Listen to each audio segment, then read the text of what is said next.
నమస్తే. Welcome to our channel. సూర్య ఉపాసకులు sun spiritual society founder Vikramaditya గారు ఉన్నారు. వారితో మాట్లాడదాం. నమస్తే సార్. సూర్యోస్మి.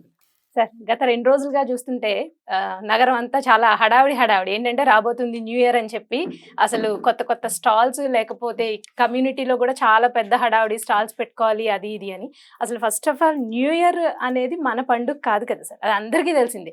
రాత్రులు తాగేసి రోడ్ల మీద తిరిగి ఇష్టం వచ్చినట్టు బిహేవ్ చేస్తూ ఆ ఉదయం లేవకుండా మిట్ట మధ్యాహ్నం 12 గంటలకు లేచేది మనది ఎలా అవుతుంది సార్? ప్రకృతి పరంగా చూసినా కూడా అసలు న్యూ ఇయర్కి ఎటువంటి మనం అంటే క్యాలెండర్ మారింది. డిసెంబర్ 1 వచ్చింది, అలాగే జనవరి 1 వచ్చింది. అంతే కదా సార్? నా ఉద్దేశం అయితే అంతే అనుకుంటున్నాను. సో క్యాలెండర్ మారింది, మనం మామూలుగా డేట్ చేంజ్ చేస్తాం. ఆ ప్రకృతి పరంగా వచ్చే డిఫరెన్స్ ఏం రాదు సార్? అంటే మనం ఉగాదికి ఏమంటాము? కొత్త చిగుళ్ళు, ఆకులు రాలిపోయి ఆకులు చిగురిస్తున్నాయి అంటాము. కోయిల కోత వింటాము, వసంత ఋతువు అని కూడా అంటాము. ఆ ప్రకృతి చేంజెస్ అనేది మనం గమనిస్తాం. మనం ఎప్పుడు జీవన విధానం ప్రకృతిని చూసే నేర్చుకోవాలి కాబట్టి మనకి ఉగాది సార్. కానీ ఇప్పుడు ఎందుకని కొత్త సంవత్సరం అంటే న్యూ ఇయర్ అంటే రాబోయే తరాలు ఇంకా కొత్త సంవత్సరం అంటే న్యూ ఇయరే అనే దానికి ఫిక్స్ అయిపోయేటట్టే ఉన్నారు సార్ చూస్తుంటే. సో దీన్ని మీరు ఎలా చెప్తారు? సెలబ్రేట్ చేసుకోవడానికి ఒక ఈవెంట్ కావాలి. అది ఎక్కడో స్టార్ట్ అయింది, ఎప్పుడో అంటే ఈ వెస్ట్రన్ కల్చర్ తో స్టార్ట్ అయింది. అది నడుస్తుంది. అంటే చేసుకునే వాళ్ళు చేసుకుంటారు. వంకలు ఇవన్నీ తాగడానికి వంక, ఆరోగ్యాన్ని పాడు చేసుకోవడానికి వంక, లేకపోతే ఎక్కువసేపు నిద్రపోవడానికి వంక. నిద్రపోకుండా మేల్కొని ఎక్కువసేపు జనవరి 1 నువ్వు కొత్త సంవత్సరంలోకి అడుగు పెడుతున్నావు. జీవితం కొత్తగా ఉండాలి. ఎందుకు సెలబ్రేట్ చేసుకుంటాం? పుట్టినరోజు అమ్మా, పుట్టినరోజు సెలబ్రేట్ చేశారు. సెలబ్రేట్ చేసుకోవడం వల్ల అంటే ఆ రోజు జన్మనిచ్చినటువంటి ఆ తల్లి ఆరోగ్యంగా ఉంది, పుట్టింది, ఒక బేబీకి జన్మనిచ్చింది. అంటే ఇద్దరికి జన్మ పుట్టిన రోజు, ఈ బిడ్డతో పాటు ఆ తల్లికి కూడా మళ్ళీ పునర్జన్మ ఎత్తినట్టే. అందుకని ప్రతి సంవత్సరం ఆ జ్ఞాపకాలని, ఆనందాన్ని, వీడు మా ఇంట్లో పుట్టడం వల్ల, లేకపోతే ఈ అమ్మాయి మా ఇంట్లో పుట్టడం వల్ల మా జీవితాలు మారినాయి. ఇప్పుడు అప్పటి వరకు భార్యాభర్తలు, పిల్లలు పుట్టిన తర్వాత 2 ముగ్గురు అయ్యారు, బాధ్యతలు పెరిగినాయి. అప్పుడు ఆటోమేటిక్గా సంపాదన పెరుగుతుంది. సంపాదన ఆటోమేటిక్గా పెరుగుతుంది. ఎందుకంటే వీళ్ళకి ఎక్సెస్ ఆ పాలు, ఆ ఫీడింగ్ ఇవన్నీ అవసరం కాబట్టి. అంటే ప్రకృతి మనకి ఆ సౌలభ్యాల్ని క్రియేట్ చేస్తూ ఉంటుంది అనమాట. ఇది మనం ఆ సెలబ్రేషన్ పుట్టినరోజుకి దానికి ఒక అర్థం ఉంది. దాన్ని ఎలా అంటే తిథుల ప్రకారం సెలబ్రేట్ చేసుకునే వాళ్ళు ఉంటారు. ప్రకృతి అంతా కూడా పరవశించి ఒక ఉత్తమ పురుషుడు జన్మదినాన్ని జరుపుకుంటుంది. ఎప్పుడది? శ్రీరామనవమి. రాముల వారు నవమ ఆవిడ మోసి రాముల వారికి జన్మనిచ్చారు. ఆ దాన్ని అంటే ఒక యుగ పురుషుడు జన్మ తీసుకుంటున్నాడని ప్రకృతి పరవశించింది. దాన్ని మనం అందరం సెలబ్రేట్ చేసుకుంటాం శ్రీరామనవమి, ఆయన పుట్టినరోజు. అలాగే ఆ రోజే కూడా కళ్యాణం కూడా చేసేస్తూ ఉంటాం. ఈ డిసెంబర్లో నేను మొన్న తిథి ప్రకారం సప్తమి, భాను సప్తమి మొన్న వచ్చింది, 22వ తారీఖు. ఆ రోజు ఉత్తరా నక్షత్రం. తిథి ప్రకారం ఆయన పుట్టినరోజు, సూర్య భగవానుడు జన్మ తీసుకున్నాడు. సన్ గాడ్ బర్త్డే అని కొడితే మీకు నెట్లో డీటెయిల్స్ వస్తాయి. సూర్యుడు పుట్టినరోజు మనం సెలబ్రేట్ చేసుకోవాలి. ఎందుకంటే ఆయన లేకపోతే లోకచక్షు, లోకానికి అంతటికి కళ్ళు, లోకానికి ఆరోగ్యం, లోకానికి సంపద అన్నీ ఆయన ద్వారానే వస్తూ ఉంది. అది డిసెంబర్ 25. అంటే మన దౌర్భాగ్యం ఏంటంటే మనకు తెలియదు ఆ విషయం. వాళ్ళు క్రిస్టియన్స్ క్రిస్మస్గా సెలబ్రేట్ చేసుకుంటారు. అది లోకానికి రక్షకుడు, లోకరక్షకుడు దేవుడు ఒక్కడే, కంటికి కనిపించే భగవంతుడు ఒక్కడే, సూర్యనారాయణమూర్తి, శ్రీమన్నారాయణుడు సూర్యనారాయణుడిగా అంటే భౌతికంగా ఒక రూపం తీసుకున్నటువంటి రోజు. దాన్ని మనం ఇవన్నీ మర్చిపోయాం. ఇక్కడ ఇప్పుడు మనం వెస్ట్రన్ ఎక్కువ, ఇప్పుడు క్రిస్మస్ బాగా సెలబ్రేట్ చేసుకున్నారు, తప్పులేదు. సెలబ్రేట్ చేసుకోవడానికి ఎలాంటి అడ్డంకులు. అంటే మనం ఏ పదంతో పిలిచినా ఏం చేసినా దేవుడు ఒక్కడే, ఆ దేవుడు సూర్యుడు ఒక్కడే, ఇది నిజం, దీన్ని ఎవరూ కాదనలేరు. అలాగే ఉగాది అనేది మన జీవితాల్లో వసంతాలు కురిపిస్తూ ఉంటుంది. దాన్ని సెలబ్రేట్ చేసుకోవడం మానేసి ఈ 31 అర్ధరాత్రి సమయాన్ని అంతటిని వృధా చేసుకుంటూ తెల్లవారుజామున 12 దాటిన తర్వాత కేకులు కట్ చేసుకుని బీర్లు పొంగించి అవి చేసి ఇవి చేసి, అసలు ప్రకృతి విరుద్ధం. ఎంత విరుద్ధం అంటే సూర్యాస్తమయం తర్వాత ప్రకృతి అంతా చీకటి ఎందుకు పడిపోతుంది? జీవులన్నీ ఎందుకు నిశ్చేష్టమైపోయి ఉన్నాయి? మళ్ళీ సూర్యోదయంతో చేష్టలుడికి సుప్తావస్థలో ఉన్నటువంటి జగత్తు మొత్తానికి చైతన్యాన్ని తీసుకొస్తున్నాడు సూర్యుడు. మనం సృష్టికి విరుద్ధం. అది బయట ఉన్న సృష్టిని వదిలేద్దాం, మన లోపల కూడా ఒక సృష్టి ఉంది. మనం ప్రతిరోజు కొన్ని కోట్ల కణాలు పుడుతూ ఉంటాయి. అంటే సృష్టి జరుగుతోందిగా బ్రహ్మ, అవును. అవి జరగడం మానేస్తే ఎక్కడికక్కడ ఆగిపోతుంది, ముసలితనం వచ్చేస్తుంది, వృద్ధాప్యం వచ్చేస్తుంది, చనిపోతాం, దాన్ని కూడా పాడు చేస్తాం. అభివృద్ధి ఎందులో ఉండాలి అంటే ఆర్థికంగా ఉండాలి. అభివృద్ధి ఎందులో ఉండాలి? జ్ఞానం పరంగా ఉండాలి. అవును సార్. అభివృద్ధి దేంట్లో ఉండాలి?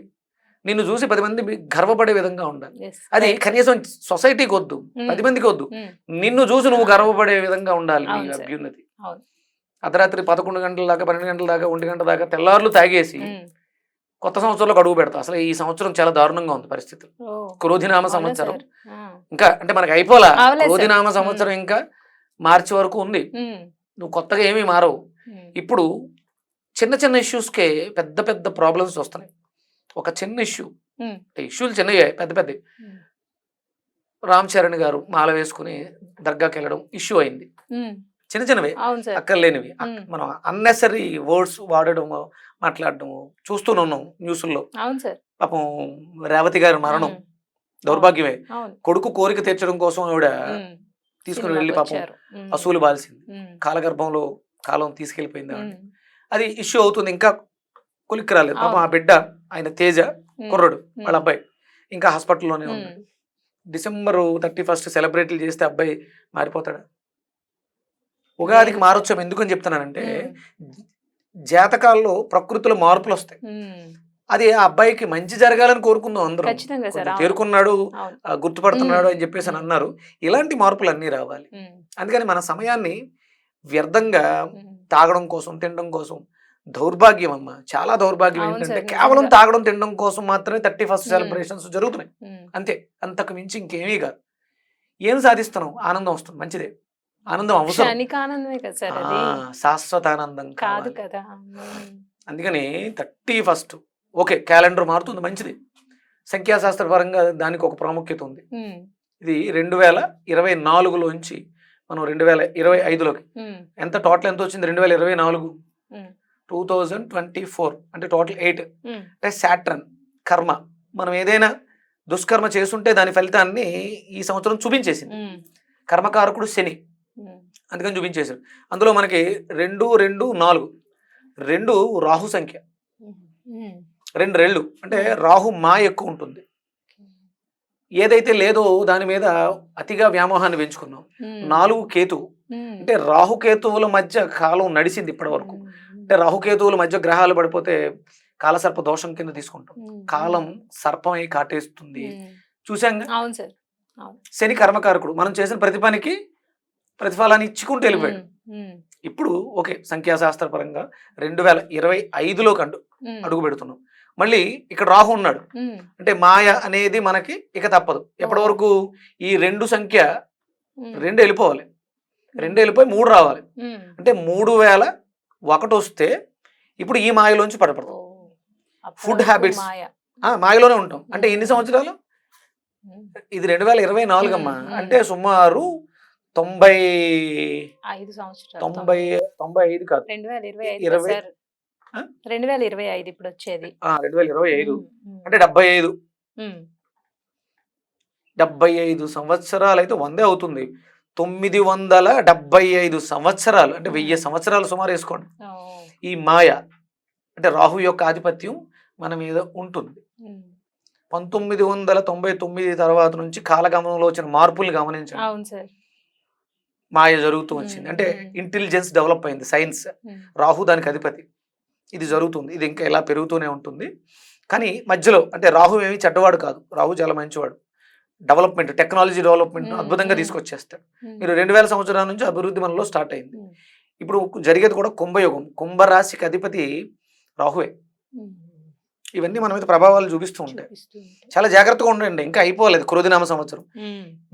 ఈ December 31 నైట్ మీరు చేసుకునే సెలబ్రేషన్స్ మీ జీవితంలో ఆనందంగా ఉండాలి కానీ చేదు జ్ఞాపకాలు కాకూడదంటే ఇళ్లల్లో ఉండండి, తల్లిదండ్రులకు దగ్గరగా ఉండండి, పెద్దవాళ్ళు అయితే భార్యాభర్తలు కలిసి ఉండండి. చాలా ప్రమాదాలు జరుగుతాయి. ఇది వెళుతూ గట్టిగా పనిష్మెంట్ ఇచ్చి వెళ్తుంది. ఎందుకంటే సాటర్న్ చూస్తూ ఊరుకోడు. అలాగే ఇప్పుడు 2025 దాని గురించి మనం అద్భుతంగా మాట్లాడుకుందాం. 2 రెళ్ళు 4, 5, 9. 9కి అధిపతి శుక్రుడమ్మ. ఎవరైతే ఇక్కడ మిగులుతారో, ఎక్కడైతే ఇక్కడ జాగ్రత్తగా ఉంటారో వీళ్ళందరూ కూడా అద్భుతమైనటువంటి ఆనందకరమైనటువంటి జీవితాన్ని చూస్తారు. ధర్మబద్ధంగా ఉంటాయి. శుక్రుడమ్మ ఆయన ఒక రకమైనటువంటి గురుడు. శుక్రుడు కూడా గురుడే, రాక్షసులకి గురుడు. కానీ ఆయనకి వేదాలు తెలుసు, మృత సంజీవని విద్య తెలిసినటువంటి శుక్రాచార్యులు వారు. శుక్రుడు చాలా అద్భుతంగా ఉంటుంది. ఇంకొకటి ఏంటంటే ఇది క్రోధినామ సంవత్సరం అయిపోయిన తర్వాత వచ్చే సంవత్సరం అధిపతి రవి, సూర్యుడు. దానివల్ల ఏమవుతుందంటే రాజు రవి అవుతున్నారు. ఆరాధనలు బాగుంటే ఆరోగ్యాలు బాగుంటాయి, మెరుగుపడతాయి. ఇక్కడ శుక్రుడు భోగాలు ఇస్తాడు. భోగం ఇస్తున్నాడు కదా అని చెప్పేసి అని విపరీతంగా తింటే సుఖరోగాలు, చాలా ప్రాబ్లమ్స్ వస్తాయి. అది స్త్రీ పురుష భేదం ఏమి లేదు, ఎవరికైనా ఉంటాయి. బాగుంటుంది, జీవితం చాలా అద్భుతంగా ఉంటుంది. రాబోయే 2025 చాలా అద్భుతం. ఎందుకంటే రాహు మాయ కదా, అందం, ఆకర్షణ. ఇక్కడ 5 కూడా ఉంది. 5 బుధుడు ఆధిపత్యాన్ని తీస్తాడు. అంటే మనం ప్రతిరోజు వాడుతున్నాం. సంఖ్యాశాస్త్రం అనే దాన్ని మనం ఏదో క్యాలెండర్ రాసి వదిలేసి సంవత్సరం తర్వాత మళ్ళీ కాదు, ప్రతిరోజు దాని మీద మనకు దృష్టి ఉంటుంది. 2025 ఇవాళ డేట్ 2 ఇలా మాట్లాడుకుంటాం. మనం మాట్లాడే ప్రతి పదము కూడా మంత్రమే. అందుకని చాలా జాగ్రత్తగా ఉండాలి. అద్భుతంగా ఉంటుంది, సుఖంగా ఉంటుంది, సంతోషంగా ఉంటుంది, ఆనందాలు ఇస్తుంది, అద్భుతమైనటువంటి అనుభూతులు ఉంటుంది. 2025 9 కాబట్టి, శుక్రుడు కాబట్టి. అందుకని ఇక్కడ శుక్రుడు అని కానీ లక్ష్మీదేవి మీ లక్ష్యాలని నెరవేర్చుకోవటానికి ఈ 2025 అద్భుతంగా యోగిస్తుంది. ఇప్పుడు లక్ష్య సిద్ధిలో శ్రద్ధతో ధర్మబద్ధంగా ఉంటే 2025 చాలా అద్భుతంగా ఉంటుంది. రాహు మాయ ఉంటుంది, రాహు మాయగానే ఉంటారు కానీ అమ్మవారి శక్తి, అద్భుతమైనటువంటి శక్తి ఉంటుంది. అలాగే బుధుడి యొక్క కుశలత, బుద్ధితత్వాన్ని ఎవరైతే ప్రదర్శిస్తారో వాళ్ళు ఇవన్నీ చూస్తారు. హ్యూజ్ మనీ, రాహు అద్భుతమైనటువంటి సంపదనిస్తాడు. హ్యూజ్ మనీ ఎక్కువ ఇచ్చేస్తాడు. బ్లాక్ మనీకి ఆయన అధిపతి. ఇవన్నీ ఉంటాయి. కాబట్టి దీన్ని దృష్టిలో పెట్టుకుని 2024ని వెళ్ళిపోయేటప్పుడు చాలా కృతజ్ఞతతో, అంటే ఉన్నాం కదా, ఎలాంటి ఇబ్బందులు పడలేదు, నీ దయ వల్ల మమ్మల్ని క్షమించి విడిచిపెట్టు అని చెప్పేసి అని థ్యాంక్స్ చెప్తూ పంపించారు. వెళ్ళిపోతుంది కదా అని చెప్పేసి ఇష్టం వచ్చినట్టు ప్రవర్తిస్తే వెళ్ళిపోతూ కూడా ఒక దెబ్బ కొట్టేసి వెళ్ళిపోతాయి. ఎందుకంటే తెల్లవారి సూర్యోదయం వరకు కానీ మనం ఆ డేట్ లోకి ఎంటర్ అవ్వం. ఆ తర్వాత 12 దాటిన వెంటనే మనం మొదలెట్టేస్తాం. కానీ సూర్యోదయ సూర్యాస్తమయాలతోటే మనకి రోజు మారుతుంది. కాబట్టి చాలా జాగ్రత్తగా ఉండండి, యువత జాగ్రత్తగా ఉండండి. క్యాన్సర్స్ ఇంకా ప్రబలంగా పెరిగిపోతాయి, చాలా దారుణంగా ఉంటాయి. 2025 గ్లోబల్ వార్మింగ్ కూడా అనౌన్స్ చేశారు. సూర్యుడి నుంచి వచ్చే కాంతిని తట్టుకోలేక పైన ఏం అడ్డు పెట్టాలని ఆలోచిస్తుంది. అవునండి, నేను ఇది విన్నాను. గొడుగులు తయారు చేయాల్సి వస్తుందా ఆ నీడ పడకుండా. అంటే గ్రహణం సమయంలో ఎలా అయితే అడ్డు వస్తుందో సూర్యుడికి, అలా చేయడానికి ప్రయత్నాలు ఆలోచిస్తున్నారు వాళ్ళు సైంటిస్ట్. 2025 అద్భుతంగా ఉంటుంది, కానీ అంతే ప్రమాదకరంగానే ఉంటుంది. మనం ధర్మాన్ని పట్టుకొని ఉంటే మాత్రం ఇబ్బంది పడేవాళ్ళు పడుతూ ఉంటారు. ఎవరైతే ధర్మబద్ధంగా ఉన్నారో వాళ్ళు బాగుంటారు. ఇది సంఖ్యాశాస్త్ర ప్రకారం. ఇక నక్షత్రాలు, గ్రహాలు, తిథుల ప్రకారం మనం ఉగాదికి అద్భుతమైనటువంటి జ్యోతిష్యం గురించి ఇవన్నీ మాట్లాడుకోవచ్చు, రాసుల గురించి. అట్లా నిజంగానే మీలాంటి పెద్దవాళ్ళు చెప్పారని ఏదో విందాం అనుకున్న మాలాంటి వాళ్ళ దగ్గర కూడా ఏంటి 31st నైట్ ఏం లేదా, ఏం సెలబ్రేషన్స్ లేవా, అయ్యో అవునా మీరు ఇలాగే ఉంటారా అని క్వశ్చన్ చేస్తుంటే ఏంటి తప్పు చేస్తున్నావా అన్న ఫీలింగ్ మనకి, పిల్లలకి మెయిన్. ఇప్పుడు నా కొడుకునో నా కూతురునో నేను వెళ్ళొద్దు అని అనుకోండి, అందరూ వెళ్తున్నారు కదా నేను ఎందుకు వెళ్ళొద్దు. ఇటువంటి ఇబ్బందులు నిజంగానే మా పెద్దవాళ్ళు అర్థం చేసుకుని ఇది కాదు మనది ఉగాది అనే సంస్కృతిని పిల్లల్లో తీసుకొస్తే రాబోయే తరాలకి ఉగాది అనేది ఒక పండుగ ఉంది, అది మన కొత్త సంవత్సరం, మనం ఇప్పుడు సెలబ్రేట్ చేసుకోవాలి. యుగ ఆది కరెక్ట్, చాలా మార్పులు వస్తాయి. సో అనేది ప్రతి ఒక్కళ్ళు తెలుసుకోవాలన్న ఉద్దేశంతో ఈ వీడియో అండి. చాలా అద్భుతంగా వివరించారండి. ధన్యవాదాలు.